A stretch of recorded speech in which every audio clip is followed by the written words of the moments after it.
Merci à vous toutes et vous tous d'être aussi nombreuses et nombreux aujourd'hui pour ce premier temps en présentiel, cette première rencontre en présentiel du réseau Partage. Pour une alimentation responsable et une transition agri-alimentaire en Grand Est. Puisqu'on va parler de gaspillage avec une ossature de réseau Régal, on va parler d'environnement, on va parler de sujets beaucoup plus larges que les PAT, bien que ces sujets-là soient traités dans les PAT.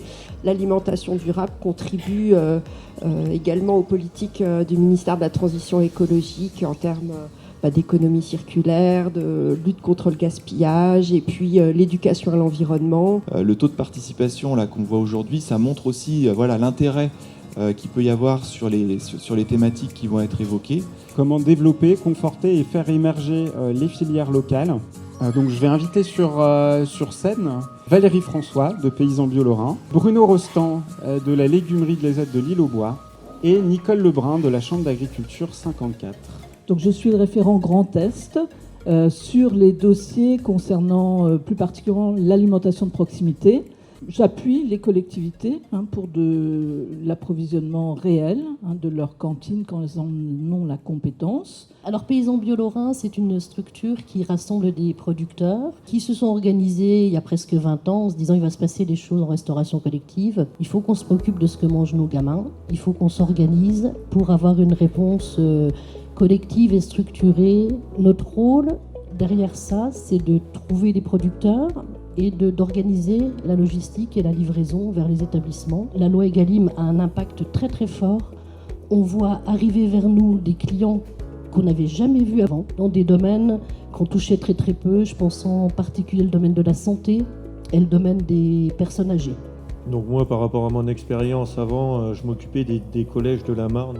On avait beaucoup de freins pour développer tout ce qui est produits locaux. Donc là, on parle de la filière fruits et légumes. On est monté en charge progressivement. Il faut que nos travailleurs derrière y suivent. Alors, nouvelle filière, donc grand sujet, très très complexe. On est quand même soumis en agriculture à un contexte pédoclimatique qui change, on sait. Toutes les productions ne sont pas possibles en Grand Est, ça vous vous en doutiez. Donc déjà, il faut cerner celles qui techniquement sont possibles. Et ensuite, un agriculteur ou un groupe d'agriculteurs, on va dire, va se lancer dans une nouvelle production si quelque part il a une garantie, une sécurité. Donc on a tout intérêt, c'est cette notion d'échelle pour la filière qui va être aussi importante.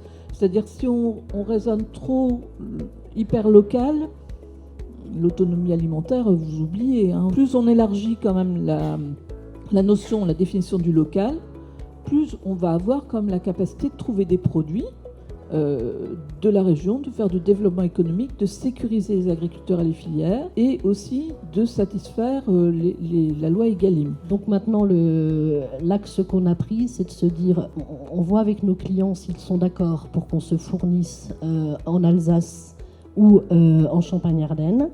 On ouvre les marchés, on peut maintenant annoncer des volumes et relocaliser la production. On a partagé un peu nos approvisionnements pour qu'ils travaillent un peu tous. Là, j'ai un agriculteur qui me fournit 2 sortes de pommes de terre. Les carottes, c'est chez un maraîcher. Les oignons, c'est chez un autre agriculteur. Toutes les productions sont partagées et maintenant, ils adaptent leur plantation par rapport à ce qu'on a besoin.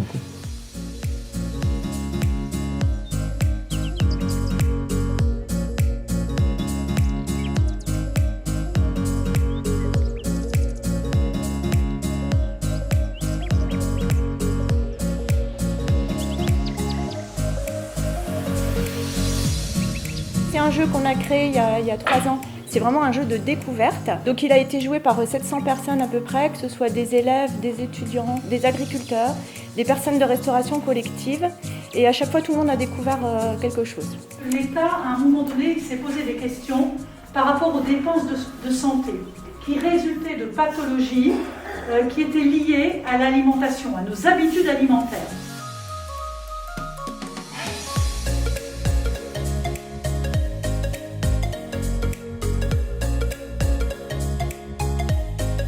On a eu ces ces dernières décennies, ces 2-3 dernières décennies, tendance à augmenter notre consommation en viande. Pour, si vous voulez, retrouver un profil protéique équivalent, il faut effectivement aller vers des plats composés de légumineuses et de céréales.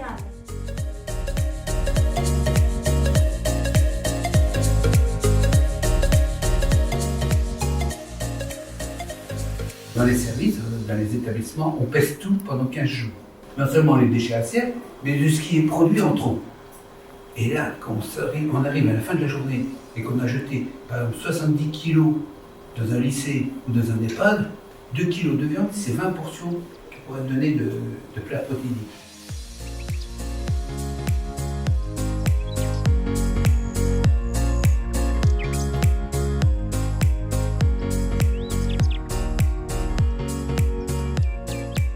Je viens vous parler ici en tant que coprésident de l'association Tim et Bastien.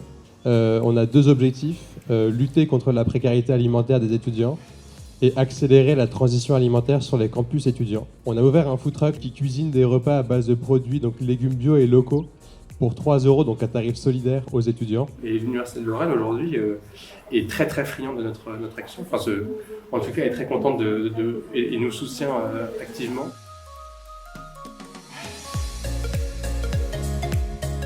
On a l'habitude de dire que nous avons un parc machine. On est d'accord, comme vous pouvez le constater, nous avons des équipements qui sont des équipements à échelle pilote. Vous retrouvez les mêmes en industrie agroalimentaire, mais bien évidemment que le dimensionnement n'est pas le même. Avec nos apprenants, on fait du jus de pomme, on fait de la compote de pommes en conserve, on fait du pain, on fait de la farine destinée à l'alimentation animale. On va extraire la chair de la pomme, des pépins, des peaux, des queues, qui va être extraite par les perforations et qui va tomber ici. Vous avez là, peut-être que vous le connaissez, c'est Arnaud Legrand. Pendant 6 mois, il s'est fait accompagner d'une start-up pour justement mettre au point 4 recettes de muesli. Et maintenant, tous les 15 jours, il loue la halle une journée pour venir fabriquer ses mueslis.